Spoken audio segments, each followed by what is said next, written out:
না, আর কয়েকটা বাকি রয়েছে, 3-4টা।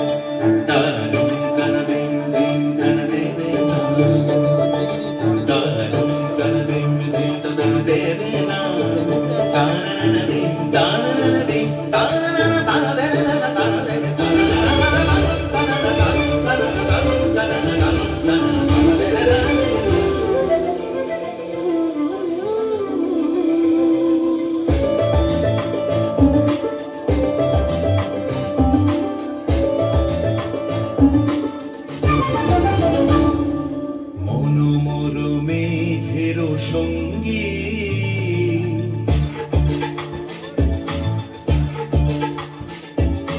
মনোমর মেঘের সঙ্গী উড়ে চলে দিক দিগন্তের পানে নিঃসীম শূন্যে শ্রাবণ বর্ষণ সঙ্গীতে রিমিঝিম রিমিঝিম রিমিঝিম মেঘের সঙ্গী উড়ে চলে দিক দিগন্তের পানে নিঃসীম শূন্যে শ্রাবণ বর্ষণ সঙ্গীতে রিমিঝিম রিমিঝিম রিমিঝিম।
নিঃসীম শূন্যে শ্রাবণ বর্ষণ সঙ্গীতে রিমিঝিম রিমিঝিম